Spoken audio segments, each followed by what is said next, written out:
Welcome to the Future is Borderless podcast with David Nilssen. We feature top entrepreneurs and thought leaders from around the world, those who bring a global mindset and a unique perspective to their life and business. Now, let's get started with the show. Hey, David Nilssen here. I'm the host of this podcast. On the Future is Borderless, we talk to business leaders who embody what I call a borderless mindset. And we delve into innovative ideas, best practices, and explore how these insights can be applied both in our personal and professional life. And ultimately, the goal here is to help people thrive in a rapidly changing world. All right. Well, I'm excited for the show today. Today, we're joined by Tom Spadea, who is a franchise lawyer from Philadelphia with a unique blend of corporate and entrepreneurial and legal expertise. Tom, who is actually recognized as a legal eagle by Franchise Times, has been guiding founders of franchise organizations and leading them towards pretty significant wealth creation. He's got a background spanning co-owning a communications equipment manufacturer to roles in national franchise concepts. So Tom has got this, I would say, this entrepreneurial spirit that you don't often see in legal professionals. And I'll also note that his legal acumen combined with his real world business experience makes him a really valuable advisor to franchisors. Tom, welcome to the Future is Borderless. Thanks for having me, David. Appreciate being here.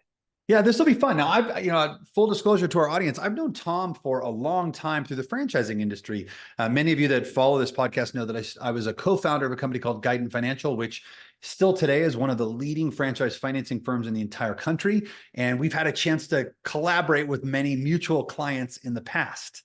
But I'm excited for today's conversation because we launched Doxa, I should say, it launched Franchise Talent, which you've been helpful in us refining this program over time. And the idea behind Franchise Talent was to help franchise systems redefine how they scale by embracing remote work, integrating global talent into their hiring practices, and then helping them create more opportunities for their workers domestically by going offshore. And so many of the franchisors know that this is sort of the way of the future, but have either had a poor experience or really don't know where to start. So today I'm hoping that we'll just dig into your own story and talk about sort of how you've embraced some of these concepts and some of your clients have as well. Yeah, no, absolutely.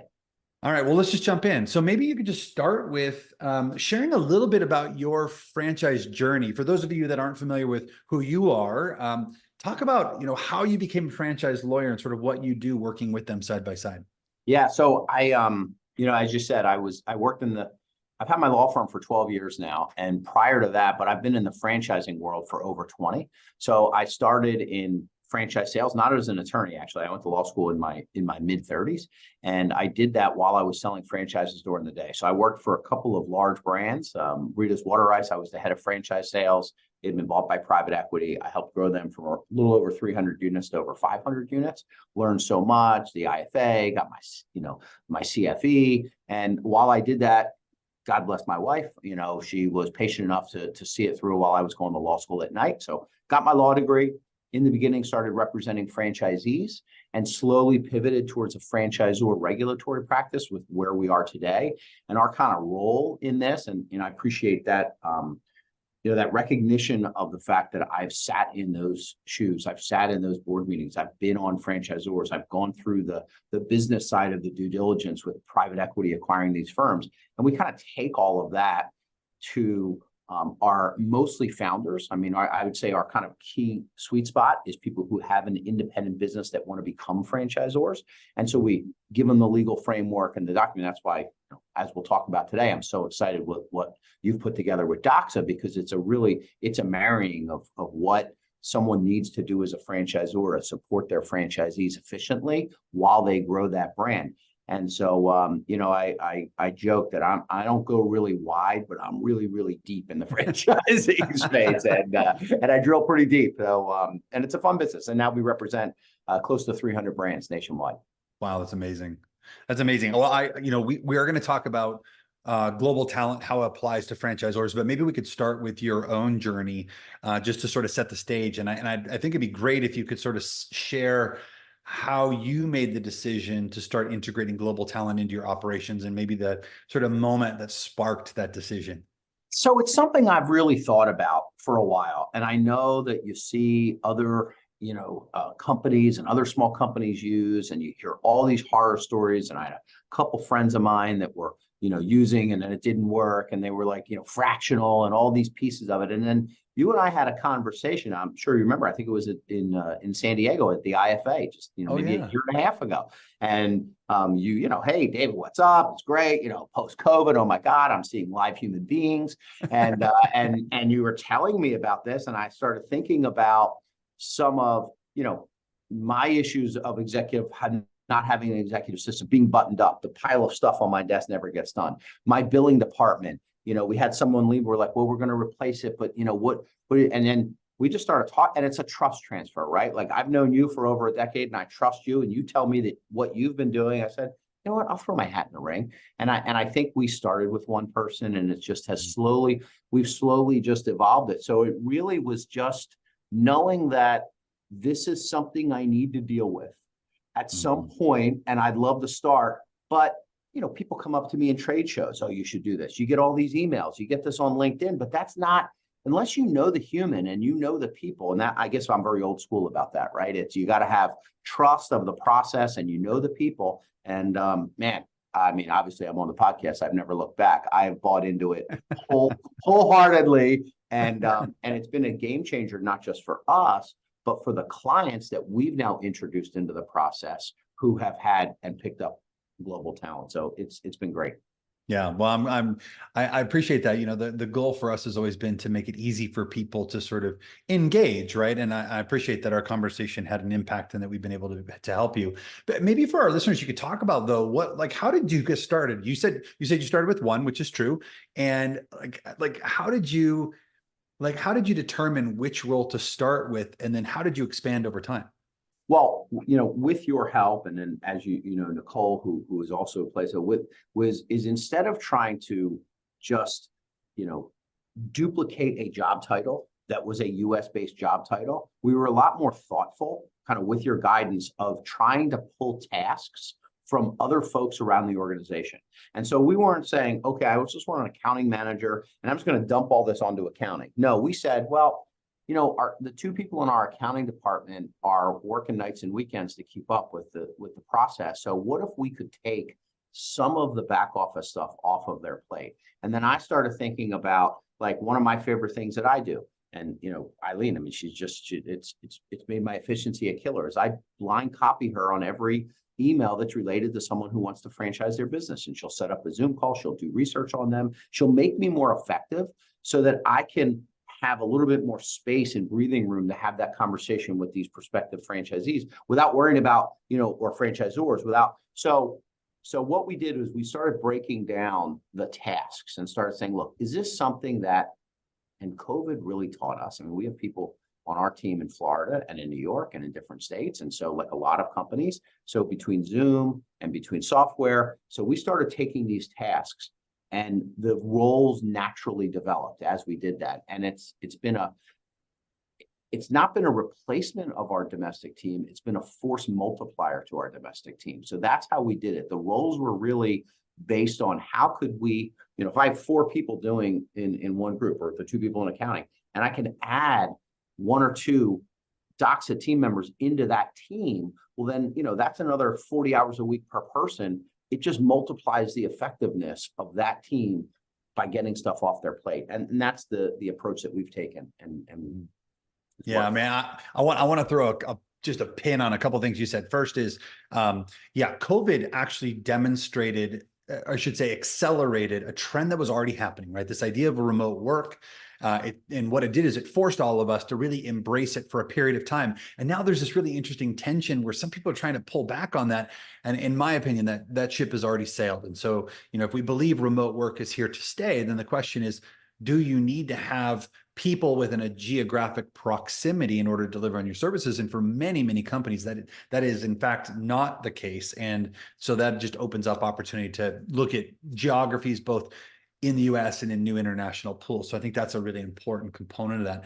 The other that you brought up sort of indirectly is the fact that going offshore actually is not a cost-cutting exercise. I guess technically it could be, but the way that we try to support is by helping growth companies increase their capacity, scale faster, and allow their executives to spend time on the highest, best use of their energy. And that is something that you sort of well articulated. Yeah, I mean, it enables us to actually pay our domestic team members more because they're now more effective. So the margins that they're able to generate in their 40 to 50 hours a week are actually higher value to the company because you have this blended cost of the whole department comes down and the leaders in that department can be paid more. And that's panning out. I love it. I always tell people that, in my previous business, so Guidance Financial, we actually developed a really great offshore capability, which is what led to us starting Doxa. And I think that from what I learned was that by going offshore, we could create more opportunity onshore. And that's what you're sharing. And we'll talk a little bit more about that later. But I want to talk about culture for a second, because culture is so important to every organization. When you start to blend international cultures, that's something that many companies don't feel prepared for or don't really think about in advance. And so can you talk a little bit about what you learned about sort of blending those cultures to make sure that the team members that you're inviting to your organization sort of really understood your culture and could sort of help build upon that? Yeah, I mean, because we looked, I think it's just making that leap to say, these are team members. For the people that, we placed, or say like our accounting team, it's like they are, or Eileen, my executive assistant. I mean, she has a SpadeaLaw.com email. She's on our monthly, all hands on deck meeting. They're part of our team. They're not this outsourced service. And so I think it's really a mindset. And so when you do that, you want to pull them into being part of really your extended family. So whatever you're trying to, explain as part of your culture of the firm, they have to be a part of it. And that's where I think really what you've done, David, at Doxa is superior to saying a lot of these people who are treating it, it's the difference between having a driver that's with you and hiring Uber, where you don't know what you're going to get from drive to drive. And so that's a massive difference, so that this person is integrated, understands you. Look, it's a little harder when people are further away to train. You're not in person. So you have to recognize that if you have someone showing up in your office, the first month, you got to be realistic about the direct contribution you have to train. So what we found is that our team members at Doxa are hungry for this long-term relationship. So we're taking the time to say, look, we're going to train and teach and know that, and I think that's where people really fell short, is they were looking at it purely cost basis. Per dollar, per hour, I'm going to give you a bunch of these tasks, as opposed to saying, this is a monthly investment I'm making in my business process. And so maybe the first couple of months is going to be a little bit painful, but anybody who's been a leader or a coach or a teacher knows that when you delegate tasks, the first time it takes you twice as much time. It actually takes you longer in the beginning. And then it goes to like 1.8 and 1.5. Eventually you get below 1, and eventually you get maybe into the 0.2, and that's where it pays dividends. So if you're not patient and you're not making that, the reason I answer, I guess, that with the culture question is that you have to be very intentional to say, these are team members. I want them here for years. I want to know who they are, because the way your process worked, we actually got to interview them. We saw resumes. These were human beings, not tasks. We weren't outsourcing tasks. We were recruiting talent. And that's a big, big difference. Huge difference. In fact, it's funny, when I first started looking at the outsourcing industry in 2014, 2015, that's what I found, is this huge gap between, there are lots of large scale business process outsourcing groups who will, take over a high volume of repeatable tasks, but it's very transactional in nature. And then there's these, mom and pop VA companies that say that they'll get you a virtual assistant and they'll do everything from your accounting to your graphic design and your dry cleaning somehow. But we really wanted skilled workers. And so finding the right talent and putting them in the right seat, and then actually nurturing them as if we, did with our domestic teams, was really critical to making sure that we got the most out of that relationship. And to your point, it's a relationship, not a transaction. Let's talk about your domestic team though. So when you first told them, you said a minute ago that you've been able to pay a little bit better as a result of some of the efficiencies. But take me back to that moment where you first told the team, "Hey, we're thinking of bringing an offshore team member on." And as you've expanded now, how has it also impacted those team members beyond comp? Look, there certainly always is anxiety when you start having that conversation, right? And people get that. So I think you just have to be, I mean, we have a pretty good culture, I think, of transparency and honesty and also change. Anybody who knows me knows that I like to just kind of let's figure out a problem and look at it different ways. But one of the things I think that's been a benefit that we didn't really think about in the beginning is that for some of our, take people in the accounting department, they're not really big delegators, right? They're task-oriented folks. So our team members we've spent some coaching on them to teach them to be the next generation of the company leaders. And now they have someone reporting to them directly that this, they've maybe worked 15 years in their whole career and they've never actually been in a leadership role. And some of them are really thriving because now they're getting to say, oh, wait, we still get that question. Oh, can I ask them to do that? Yeah, of course. This is like, if they can do it and you have the quality and you have the controls, this is something so that you can be more client facing, you can spend more time. And so it's really helped our team members grow, not just from an efficiency standpoint, but from an actual, they're developing relationships. We love getting that, like, oh my God, they're rock stars when we hear that. And it's like, yeah, they're rock stars. But the reality is, when the players are rock stars, because the teachers are rock star and the coaches are rock star. And that's what my domestic team are becoming better coaches and leaders, which just make them better and more effective at their job. Yeah. Love it. You at the beginning talked a little bit about how some of your clients have embraced this strategy as well. Could you talk about maybe a success story or particular instance where you've seen integrating global talent to really benefit the company, whether it's yours or one of your clients? So, why I think franchising is such a terrific vertical for this is that for the most part, if you're a franchise company, you're out of your core business and you're now licensing your intellectual property and teaching people to use your brand, theoretically across the country. So right out of the gate, you're creating something that is borderless, that is, intellectual, that is, goes far away from your home city where you're not, putting someone's roof on or making them a burger. You're teaching someone how to do that across state. And you're also doing it with a reasonably small and efficient team. I was at Rita's and we had 500 units and I don't know, we were 25 people, maybe. Like, franchisors are not huge organizations by their very nature. You're a licensing business. So that's like the backstory of why this is such impact, because there's always more to do. There's always more things to do. So I have a friend of mine and he's in a home service business. And, he's like a lot of our clients and a lot of entrepreneurs, do everything yourself. And his daughter was the one who was saying, like, you really got to fix your social media. Like, you're posting all this stuff yourself. And like, sometimes the pictures aren't right and everything. So he ended up, through this process, getting a social media manager, dialed in, art mindset. I mean, the skill set, I think, of who he's placed is probably on par with like a director of marketing here domestically. And all of a sudden, just like, oh, we need videos. Oh, we need this. Oh, and he's telling me, yeah, he just went and scrubbed all my competitors and said, look at all the stuff that they're doing. We need to do this. And I said, so what's your daughter think? Oh, she said that was the best thing he ever did. So, an entrepreneur who's getting yelled at by his daughter because he's taking and doing all this stuff himself, because that's how franchise founders, entrepreneurs, well, you and I as founders, when you're bootstrapping, you're doing everything yourself. And you 100%. Just can't afford someone at 80 or 90 or 100 grand a year. But this becomes that middle ground where you can get the work done by someone whose sole focus is to handle that piece. And so that's one of many stories of our clients who we're introducing this to and saying, look, you have a lot of stuff to do in a lot of different areas. Start breaking it down. And then another successful story is we have people who've placed, and I think they're now up to like 4 people within a year, because they also realize the scalability of it. That's the other really secret.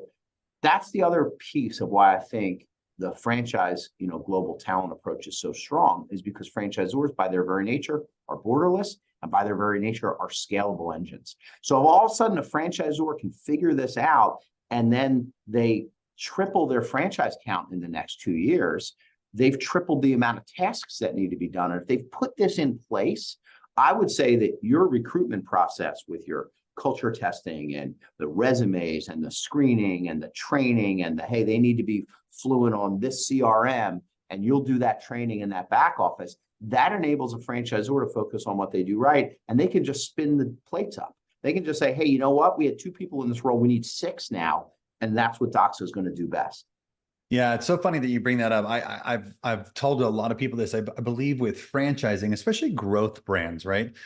Oftentimes they are, because the margins are not massive initially. When you're in growth phase, you consume a lot of capital, and so a lot of franchisors I've seen historically are investing behind of the growth curve versus ahead of it. And I think this is a secret sauce for people to sort of skip ahead and be able to create that capacity before it impacts service level. Look, I would say you're being even too kind to say that the margins aren't massive in the beginning. If a franchisor is doing it right, the margins are non-existent in the beginning. I mean, a franchisor who's founding, you're totally right. And if they don't invest ahead of their growth curve, that's why franchising is a tough game. Anybody who knows, who's come through me, if I have clients on here who are watching, they know I tried to scare them and talk them out of doing it because it's a tough game.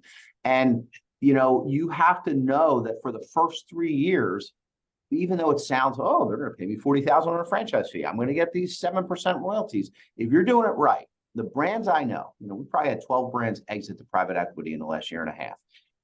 They were not making a lot of money in those first couple of years because they were reinvesting.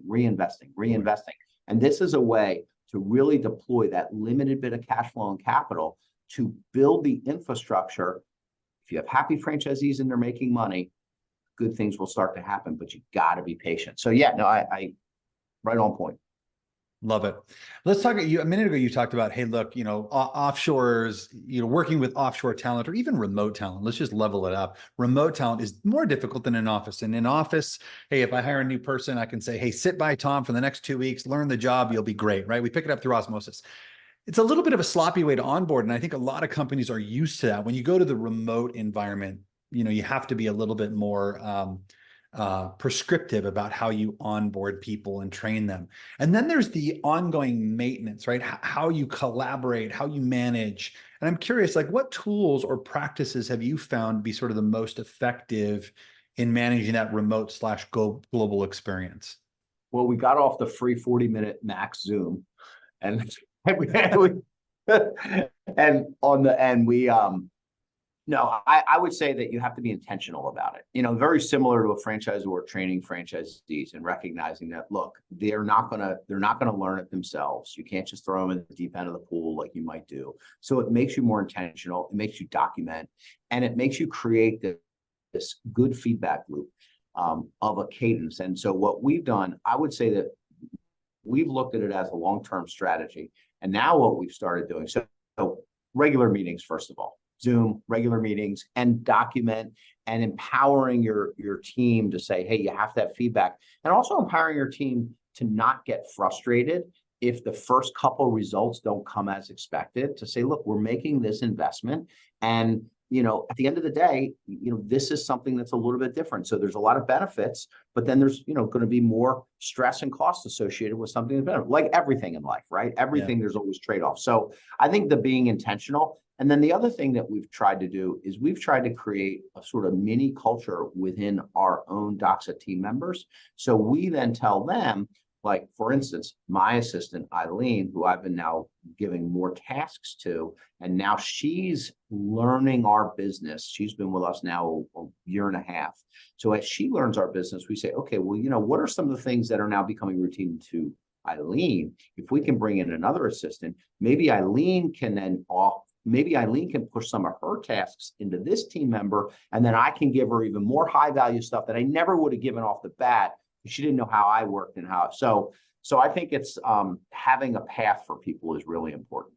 Man, that's something you guys have done really, really well. I think if you look historically at outsourcing, it's people have thought about it as take the work that I don't want to do or pay for in the US and send it off to a low cost geography.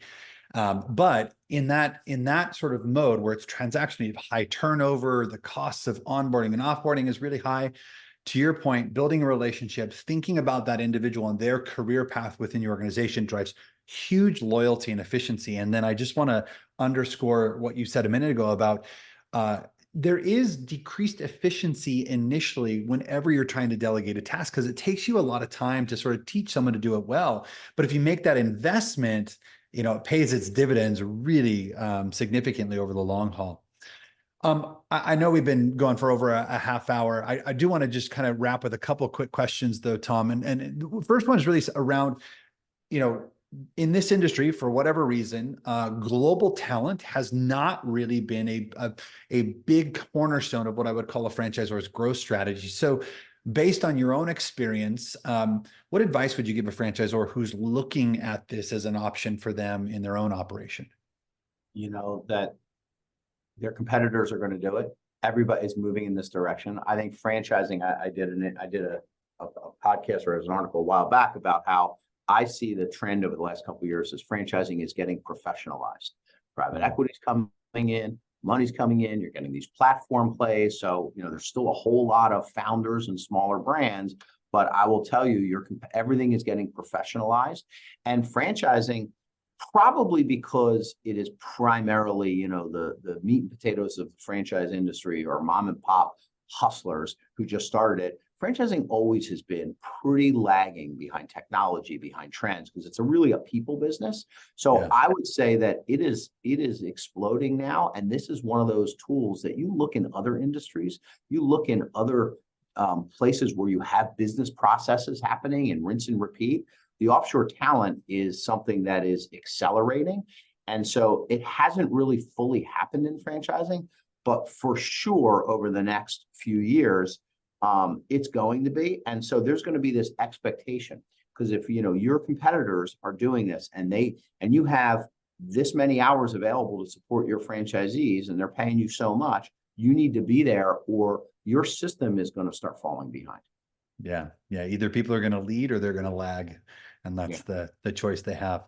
Awesome. Well, we'll leave it there. We've been talking to Tom Spadea, who is a franchise lawyer. Tom, where can people go to learn more about the work that you do?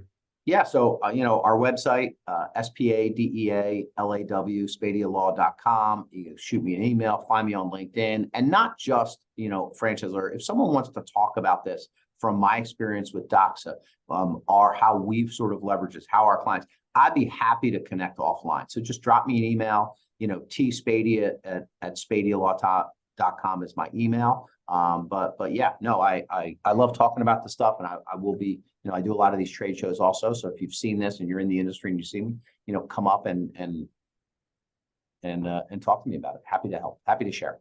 Yeah, I think that's great. And my assumption is there's a lot of people that are contemplating this, but just there's that sort of insecurity that you need to overcome. So if you're willing to have a conversation, that'd be great. And we'll certainly put your information in the show notes here in case somebody wants to reach out. But thanks again for your time. I appreciate you being on the show today. You bet. Thanks, David. Thank you for listening to the Future is Borderless podcast with David Nilssen. Be sure to click subscribe to future episodes so you can hear from more top entrepreneurs and thought leaders. And we'll see you again next time.